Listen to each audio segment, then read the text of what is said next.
कभी कभी जीतने के लिए कुछ हारना भी पड़ता है, और हार के जीतने वाले को एक अच्छा ट्रेडर भी कहते हैं। When you plan to achieve something big in life, तो आपको अपनी तरफ से कुछ खर्चे भी करने पड़ते हैं। ये खर्चा आपके पैसे का हो सकता है, आपके समय का हो सकता है, आपकी एनर्जी का हो सकता है। फॉर एग्जाम्पल, एक अच्छी क्वालिटी ऑफ लाइफ जीतने के लिए आप अच्छी जॉब या अच्छा बिजनेस ढूंढते हैं। उसके लिए आपको सालों की मशक्कत मतलब एजुकेशन करनी पड़ती है, फिर जाके आपको अच्छी क्वालिटी, एक बेहतरीन क्वालिटी ऑफ लाइफ मिलती है। सेम चीज़, एग्जैक्टली सेम चीज़ स्टॉक मार्केट में दोस्तों अप्लाई होती है। स्टॉक मार्केट में जब आप इन्वेस्टमेंट्स करते हैं तो उसमें जो आप अच्छा खासा प्रॉफिट कमाते हैं, सिर्फ इस चीज़ से नहीं कि आपने कौन से स्टॉक्स को पिक किया, आप डिपेंडेंट है, लेकिन इसके अलावा कितने खर्चे दिए, kind of expenses you and up पे। जितने खर्चे कम होंगे, ऑप्टिमाइज्ड होंगे, उतना प्रॉफिट आप ही की जेब में जाएगा। इस वीडियो में देखेंगे कि कितने तरह के खर्चे होते हैं जो ब्रोकर या अलग अलग मार्केट पार्टिसिपेंट्स आपसे लेते हैं, और एंड में ये देखेंगे कि इन खर्चों को ऑप्टिमाइज कैसे किया जा सकता है ताकि आपकी जेब भारी रहे, ब्रोकर की नहीं। तो आइए शुरू करते हैं।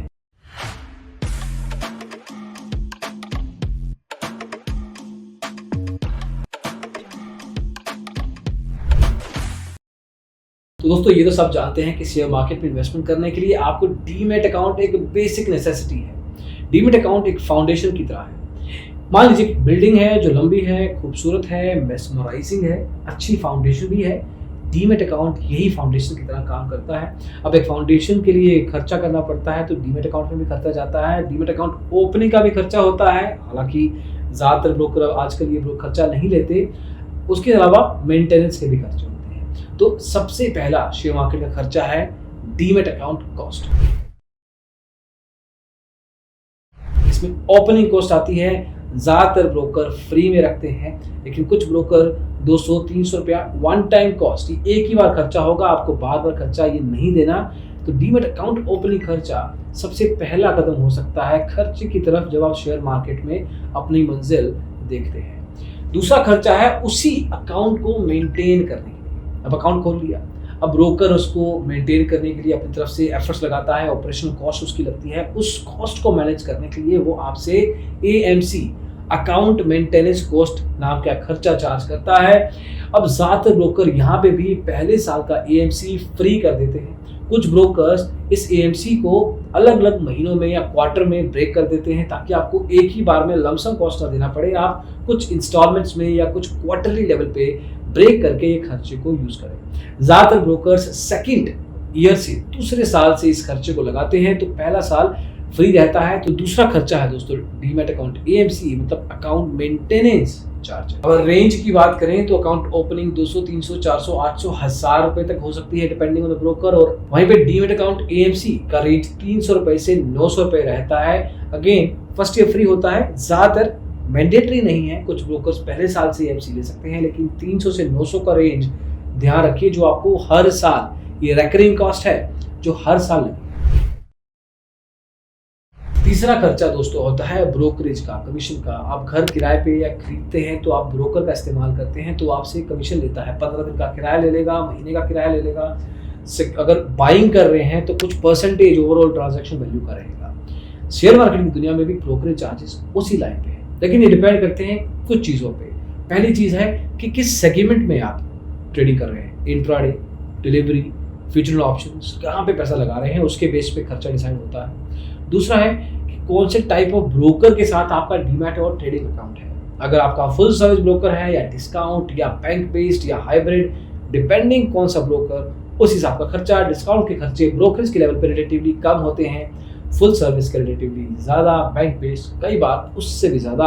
हालांकि हर एक तरह के ब्रोकर के अपने कुछ ऑफर्स होते हैं, कुछ स्कीम्स होते हैं, और उसके बेस पे ब्रोकरेज चार्जेस को कैलकुलेट किया जाना चाहिए। आपकी ट्रेडिंग फ्रीक्वेंसी, मतलब कितने ट्रेड करते हैं महीने में, आप कितना टर्नओवर का करते हैं, ये सब चीज़ें भी ध्यान रखिए। ऐसा नहीं कि डिस्काउंट ब्रोकर हमेशा सस्ता पड़ेगा, इसमें भी वेरिएंस आ सकती है डिपेंडिंग कि आपने पूरे महीने में कितना ट्रेडिंग करना है, कितने टाइप ऑफ ट्रेडिंग करना है, कितने वैल्यू का ट्रेडिंग करना है। अब इसमें भी रेंज रहता है 0.03% से लेके कुछ ब्रोकर तो 2-2.5% तक जाते हैं, लेकिन ज़्यादातर ये नेगोशिएबल नंबर्स होते हैं। तो इसलिए जब भी आप किसी ब्रोकर के साथ ट्रेडिंग करें तो मेक श्योर कि आप नेगोशिएट करें, क्योंकि ब्रोकरेज का खर्चा एक बार सेट हो गया तो हमेशा करता जाएगा। डिस्काउंट ब्रोकर्स के केस में या हाइब्रिड ब्रोकर्स के केस में ये जो वैल्यू है ये कुछ फ्लैट रुपीज हो सकते हैं, 10, 15, 20 रुपया पर ट्रेड, इररिस्पेक्टिव आपका टर्नओवर वैल्यू। अगला खर्चा है डीपी चार्जेस का। डीपी का मतलब है डिपॉजिटरी पार्टिसिपेंट। ये जिस भी डीमैट अकाउंट को आपने खोला है वो किसी ना किसी डेपोजिटरी मतलब सीडीएसएल या एनएसडीएल के साथ जुड़ा होगा। ये खर्चा उस ब्रोकर के थ्रू लिया जाता है। मतलब अगर आपके डीमैट अकाउंट में शेयर आते हैं और जब जाते हैं सेल ऑफ करते हैं, उस केस में डीपी चार्जेस आपके लगेंगे, क्योंकि इस केस में डेपोजिटरी का इस्तेमाल किया और उस यूसेज के लिए आपसे डेपोजिटरी पैसे लेती है थ्रू द ब्रोकर। इसमें से कुछ कट ब्रोकर के पास भी जाता है, उसकी जेब भी गर्म होती है। कुछ ब्रोकर 10-12 रुपए प्लस जीएसटी से लेके 25, 30, 45 रुपए प्लस जीएसटी तक जाते हैं। ये पर स्क्रिप्ट रहता है पर डे। एक दिन पे एक स्क्रिप्ट के ऊपर इतना ही मैक्सिमम चार्ज लग सकता है, डिपेंडिंग कि कितने मर्जी आप शेयर खरीदें, does not matter as long as वो एक ही स्क्रिप्ट के हैं और एक ही दिन में आपने उसको सेल ऑफ किया है। अब इसके अलावा आते हैं हिडन चार्जेस। अब ये हिडन नहीं होते हैं, एक्चुअली हम इनको अनहाइड करेंगे। अभी बहुत सारे टैक्सेस होते हैं। STT, securities and transaction tax, ये 0.1% तक और 0.02% तक जा सकता है। जीएसटी लगेगा आपके ऊपर 18%। ये ब्रोकरेज प्लस एक स्पेसिफिक चार्ज के ऊपर रहेगा। मतलब इसका ट्रांजैक्शन वैल्यू से कोई लेना देना नहीं है।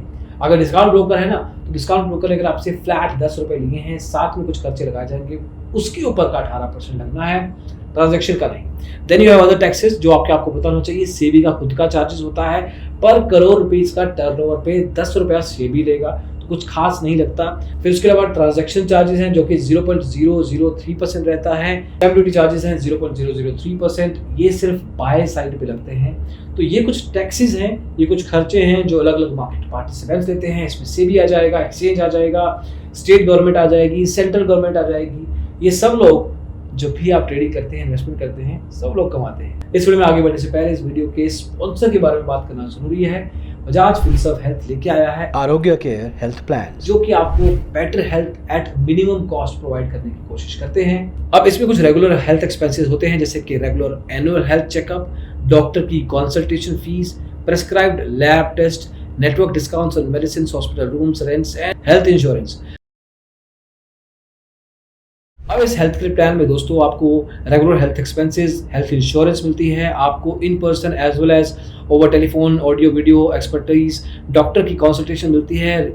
फीस की रिम्बर्समेंट 17,000 रुपए तक जा सकती है, जिसमें आपको 12,000 रुपए का कवरेज, 12,000 रुपए तक का कवरेज किसी भी लैब और radiology clinic services across India मिलेगा। ये सारा का सारा प्लान आपको 492 रुपीज पर मंथ मिल सकता है, along with 0% interest EMI। This comes from Bajaj Finserv health का आरोग्य केयर हेल्थ प्लान्स। अब वापस आ जाते हैं स्टॉक मार्केट खर्चों के ऊपर और एक एग्जांपल लेके चलते हैं। इस एग्जांपल में मान के चलिए कि आपने एक इंट्राडे ट्रेड लगाई 40,000 रुपए की, और पता नहीं कैसे मैजिक से वो वैल्यू 60,000 रुपए की होगी। ये सिर्फ कैलकुलेशन के लिए यूज कर रहे हैं, मार्केट में ऐसा होना ऑलमोस्ट इम्पॉसिबल है।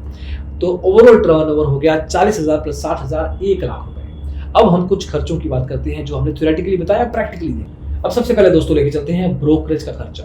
अब 0.003% लगना था, आपने नेगोशिएट किया हुआ है मान लीजिए, और आपका नेगोशिएटेड वैल्यू है 0.0015%। अब बाय पे भी 0.0015% लगना है, सेल पे भी सेम वैल्यू लगना है। इन दोनों को अगर टोटल करेंगे आप, तो आपका जो ब्रोकरेज का खर्चा है 0.0015 इंटू 1 लाख इंटू 2, क्योंकि आपको 2 बार पैसे देने पड़ेंगे, बाय पे भी सेल पे भी, तो 30 रुपये आपका ब्रोकरेज का कट गया।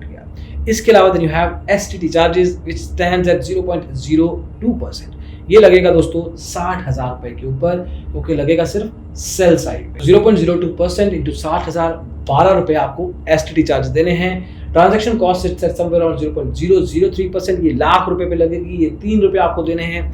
देन यू आपको GST पे करना है विच स्टैंड्स एट, जो आपको 30 रुपए आपने दिया था, उसके अलावा 3 रुपए आपने ट्रांजैक्शन चार्जेस दिए हैं, इन दोनों को जोड़ेंगे 33 रुपए। इसका 18% GST लगता है, जो कि बैठेगा सिर्फ 5 रुपए 94 पैसे। स्टैम्प ड्यूटी जो कि 0.003%, ये सिर्फ बाय साइड पे लगती है। बाइंग पे आपने 40,000 रुपए की बाइंग की थी, तो ओवरऑल यहाँ पे खर्चा हो गया 12 रुपए। अब इन सबको जोड़ देना है, इन सबको जोड़ेंगे तो 62 रुपए 94 पैसे आपको इस ट्रेड पे पड़े।